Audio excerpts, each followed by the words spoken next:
Welcome to CityWorks, a production of the City University New York School of Labor and Urban Studies and CUNY TV. I'm Laura Flanders. Every month, CityWorks explores the lives of working people on the job, at home, in our communities, in order to see how to advance an agenda of social justice and economic equality. On today's program, we're discussing the nation's railroad workers, the critical work they carry out, and their goals. The tragic accident at East Palestine, Ohio earlier this year brought railroads front and center, with the entire country for a moment focused on the enormous importance of and critical condition of the rail industry. Today, to talk about that is Jeff Schuhrke, Assistant Professor of Labor Studies at the Harry Van Arsdale Jr. School of Labor Studies at SUNY Empire State University. Quite a mouthful. Professor Schuhrke wears a lot of hats as a labor historian, journalist, and union activist. And a little bit we'll be joined by Ron Kaminkow, a locomotive engineer and co-founder of Railroad Workers United. Welcome to the program, Jeff. So glad to have you with us. You have a smile on your face today, but had we been speaking this time last year, I don't think you would have been looking so cheery. What were we looking at? Well, a year ago right now, and thank you for having me, by the way. A year ago right now, the 12 different railroad unions were in the middle of negotiating a new contract with a coalition of the main railroad carriers in the country.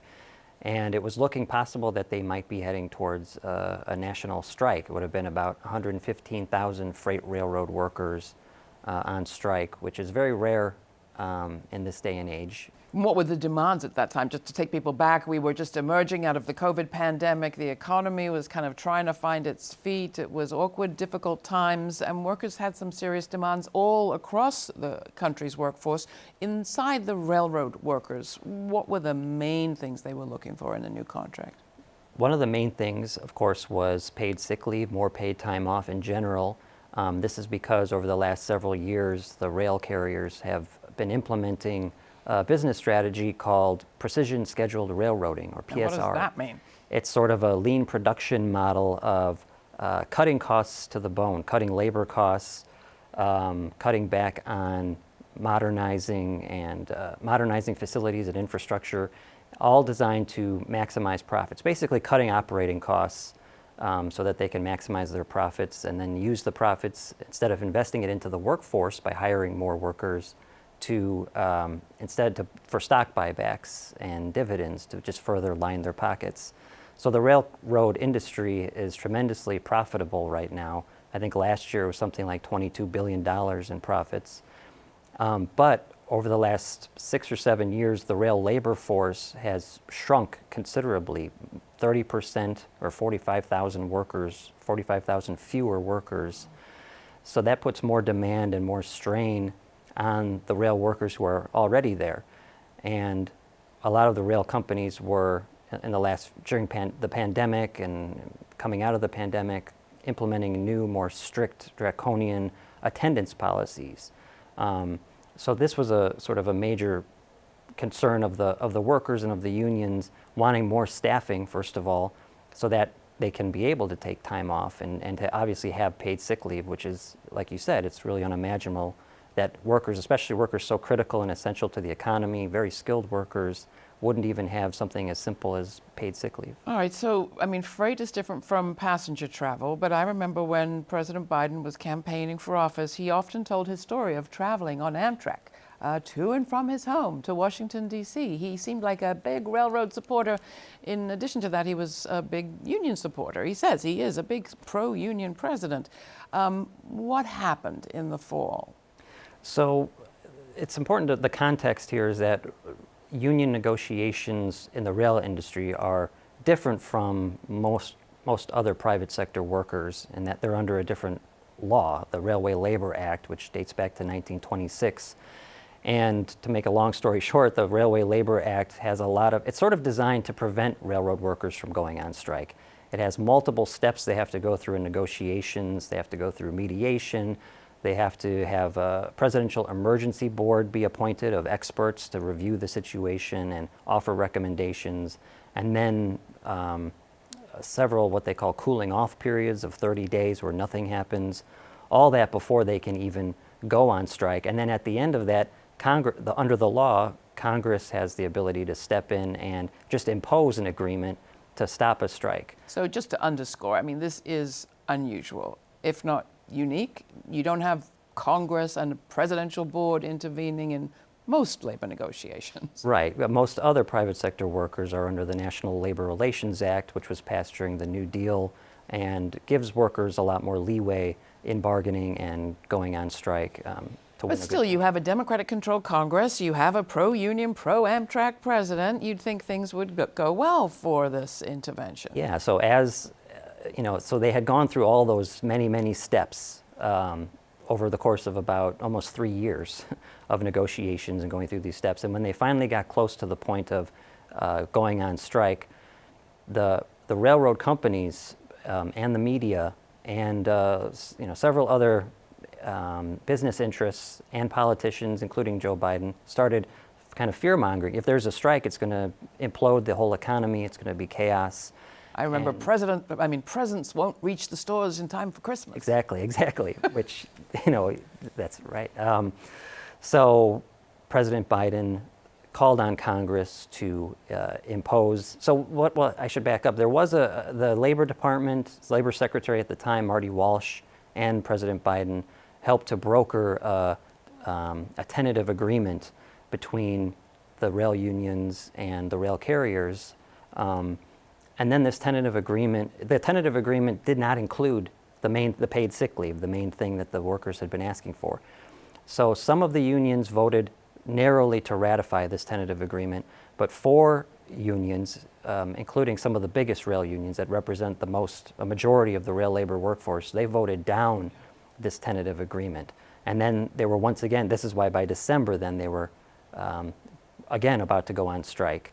And that's when Congress intervened and overrode union democracy. The members had voted down this deal, and Congress, with President Biden's approval, and he signed the law after Congress passed it, imposing this contract on the workers that they had not wanted. So for many people, that's where the story ended. A defeat for the unions, an awkward step for the president, and the media kind of lost attention because it was after Christmas, the presidents had arrived.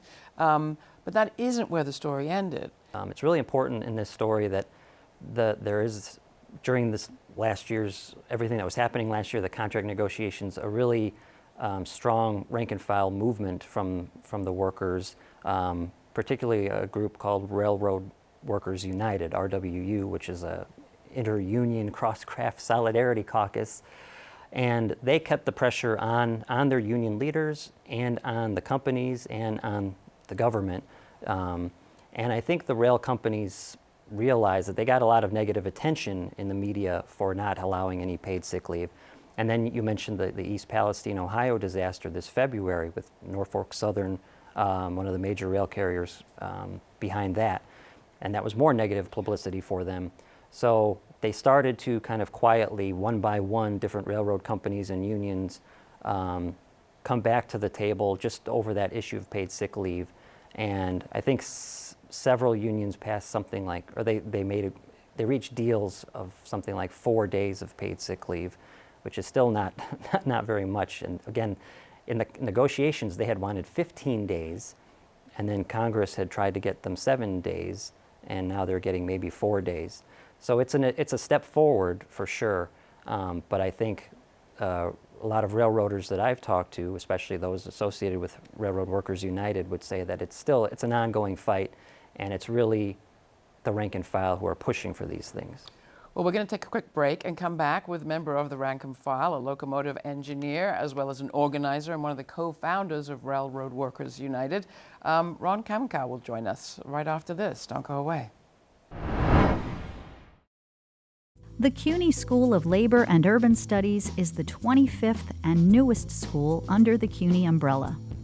Dedicated to public service and social justice, the CUNY School of Labor and Urban Studies offers undergraduate and graduate degrees in the areas of labor studies and urban studies, and certificate programs in labor relations, public administration and public policy, healthcare policy and administration, and community leadership.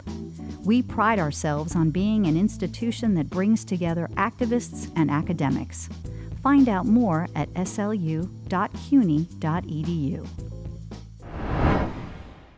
Joining us now is Ron Kaminkow, who is an organizer for Railroad Workers United and also a locomotive engineer. He's one of the co-founders of RWU. Ron, welcome to the program. Glad to have you joining us here on CityWorks. How would you describe the situation right now? The situation on the railroad is an interesting one. I never thought in my 27 years on the railroad that I would actually live to see it. It's interesting what's happened in the last year or so. There's a lot of focus upon railroad workers, railroad worker issues, and the industry as a whole. And really, we were granted a golden opportunity last fall when the rail carriers dug their heels in and refused to really bargain with us over the issues of quality of work life.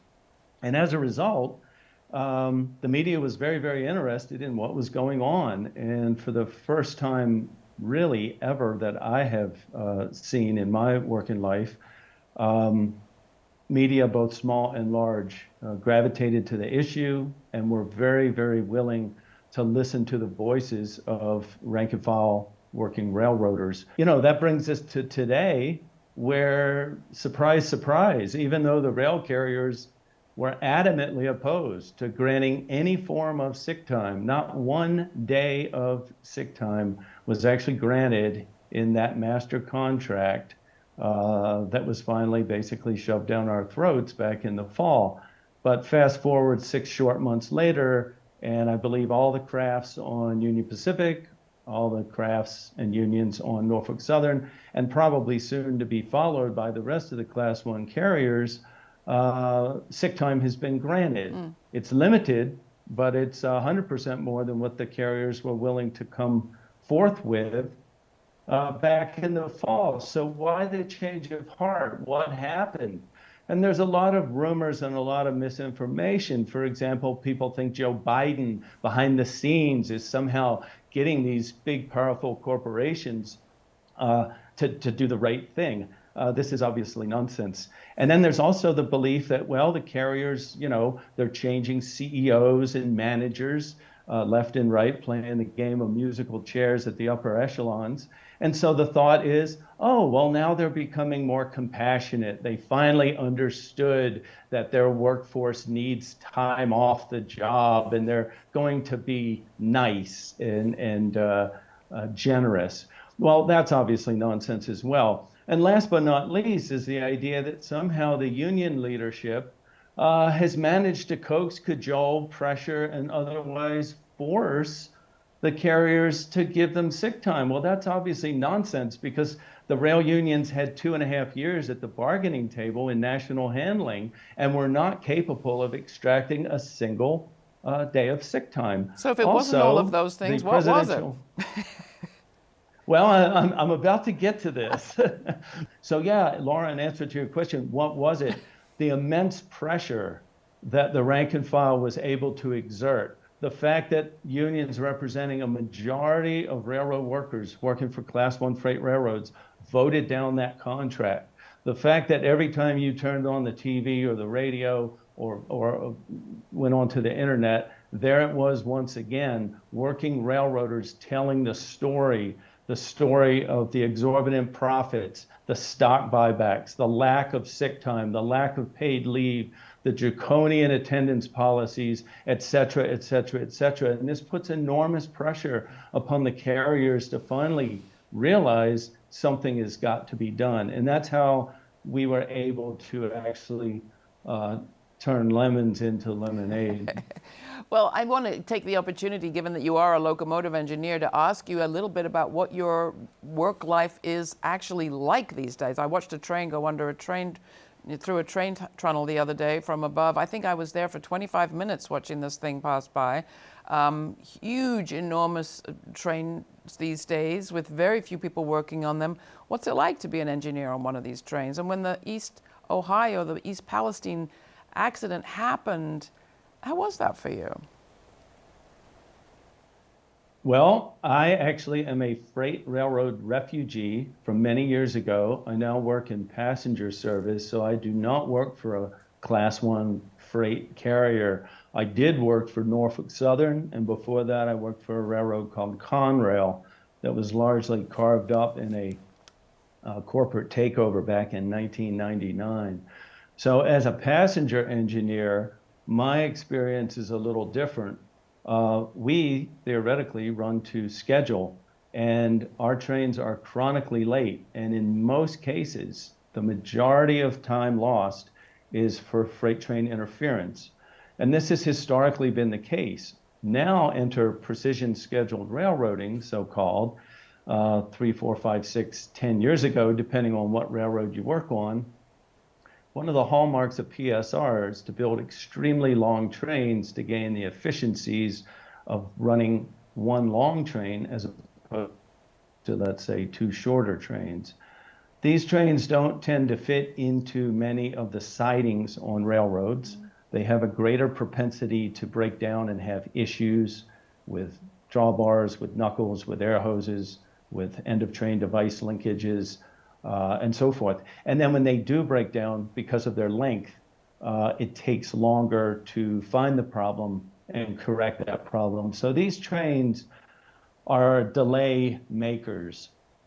And there are many times in the last few years that I have been delayed 15 minutes, a half hour, an hour, 2 hours, 3 hours, or longer due to these long, cumbersome trains. And they don't just interfere with the Amtrak passenger trains, they actually make the railroad a much less efficient place, even for the movement of freight. In terms of learnings from the last year, what are your 2 or 3 takeaways? One, obviously, don't wait for the president to do it, but what else? Well, there's a lot that railroad workers can learn from this whole fiasco of the last year. First of all, yeah, we cannot rely on government officials, regardless of what political party they come from, and regardless of what their political persuasion is. And I think that's been proven beyond a shadow of a doubt by the foolishness of this last contract debacle. Also, if we're going to be successful in our next round of bargaining, we can't leave it to union leaders and company officials behind closed doors with a gag order that the rank and file simply sits on the sidelines and waits until there's finally a tentative agreement or a presidential emergency board. Bargaining starts long before the actual formal bargaining at the table starts. We need to get the members involved from day one. And so I would say that is a second takeaway. And then last but not least, the schisms between the craft unions on the railroad. We have 12 or 13, depending on how you slice it. We can't go on this way. It's crippling us. And so in the next round of bargaining, we either have to get busy and amalgamate these unions, and barring that, and I don't think that the union leadership is going to be amenable to amalgamating these unions. So barring that, we need an ironclad coalition of every union at bargaining. No union settles, no craft settles until every craft is happy. And that way we maintain unity and solidarity throughout the bargaining process. And we then can prevent politicians from playing this off against each other and so forth. But we must go into bargaining as a united railroad workforce. Quickly before we wrap, Jeff, I want to bring you and your work back into this story. These questions of consolidation, democracy, militancy are being raised across the labor movement right now. What do you think is happening in this era in terms of movement on those issues? And what does the future look like? We've got some huge contracts coming down the pike this fall. Yeah, I mean, people are calling this, the hot labor summer. There's clearly a huge strike wave going on right now in Hollywood with the writers, the actors, both on strike together for the first time in 63 years, going up against these huge, movie studios and streamers that, just like the railroad companies, making billions and billions of dollars, but not able to provide good quality of life or steady kind of employment for their workers. Ron was talking about UPS and the Teamsters and the agreement that they reached by almost going on strike. And then this fall, the big three automakers, Ford, GM, and Stellantis, their contract with the United Auto Workers will be expiring, so negotiations are already beginning on that. And Ron mentioned the Teamsters. They have new leadership. The rank and file elected, a new president just a couple of years ago, Sean O'Brien, and other new leaders. And similarly with the UAW, they recently elected a new president. So I think that's part of what's happening here is the rank and file being more organized and putting more pressure and having more democracy within their unions. But in general, I think, especially coming out of the pandemic, a lot of workers in all different sectors, all industries, this also includes Amazon workers and Starbucks workers, among many others, are realizing how much they've been exploited for so long. I think the pandemic was kind of in some ways a reset for a lot of people with the state of emergency, especially a lot of essential workers, including railroad workers who had to continue going to work, including UPS drivers, deemed essential, fast food workers, grocery store workers, people who are low-wage workers being told they're essential. They're putting their lives on the line for these companies, and they get virtually nothing in return, lots of disrespect. And I also think, when one group of workers or when one union stands up, as the rank and file railroaders did last year, and really, voting down the contract that they didn't want, and things like that, that inspires other workers in other industries. And when they see, for example, the Teamsters at UPS securing what may be a good contract, I mean, it's up to the rank and file to decide what they think of that tentative agreement. But when they see people standing up, going on strike, winning victories, it inspires, people to say, I can do that too, we can do that too. I mean, apart from anything else, it inspires them not to make concessions before they start negotiating. Exactly. To actually hold out for what they really want. Jeff, staying with you for a second on this question of aspiration. I've heard Ron talk about taking the profit motive out of maybe just freight rail altogether, possibly freight and passenger rail. Is that a conversation yet? And is that a conversation you think is brewing? Yeah, I think it is a conversation. We've been talking a lot over the last several years about nationalizing our healthcare, like most other countries in the world do. And why not us? And I think because of RWU and folks like Ron, there is beginning to be a conversation around nationalizing the railroads. The United States is kind of unique in that we're one of the only countries in the world where our freight railroad system is totally privatized. Ron, do you want to weigh in on this? You said you didn't believe you would be where you are today. Could you imagine a future where we are looking at nationalized railroads, and would you be in favor? Railroad Workers United has considered this issue for more than a dozen years. We have talked about it at our conventions. And in fact, this last convention in June of 2022, we finally decided the time is right. One of the things that's worth looking at before people think, well, this is kind of a radical idea, isn't it? Other infrastructure in this country and transportation is publicly owned. Yeah. The highways, whether it's the interstate system, the old U.S. Highway system, county roads, state highways, it's all owned by the public. The waterways, there's huge freight traffic on the Mississippi, the Missouri, the Ohio. Nobody owns those rivers. They're owned publicly, and they're administered by the Army Corps of Engineers. Now I'm worried he's giving them ideas for what to privatize next. Before we go to, thank you so much, Ron. Jeff, final question for you. There's an environmental context for all of this. Ron talked about the short term. It's not even the short term. It's right now. We're looking at the climate effects of global climate change. This discussion about how we move people and products around the country has climate implications too. To what extent do you think we're considering those, looking at those as we talk about this? Well, I should say that right now in Erie, Pennsylvania, since June 22nd, the people who make the locomotive engines at Wabtec have been on strike with United Electrical Workers, UE. And UE has put forward a proposal, I believe RWU has also endorsed this, for more like green locomotives, locomotive engines that are more modern, fit what they call Tier 4 EPA standards that emit less carbon and use less fossil fuels. Yeah, I mean, I think, I don't know the exact figures, but I believe freight rail is one of the least polluting types of transportation in the country. So this again gets back to what we could be doing if we had a publicly owned freight rail system, modernizing the engines, modernizing the rail infrastructure in general, so that it's more energy efficient, it's cleaner. Green, yeah. I can see the future. Green, publicly owned, union run. It's a bright future, and I hope that we are talking about it not too long from now. That's it for CityWorks. Thank you, Labor Studies professor and journalist Jeff Schuhrke, and RWU organizer and co-founder Ron Kaminkow. Learn more about the RWU at www.railroadworkersunited.org. And if you have comments or questions about this show, write to us at cityworks@slu.cuny.edu. For CityWorks, I'm Laura Flanders. Thanks for joining us.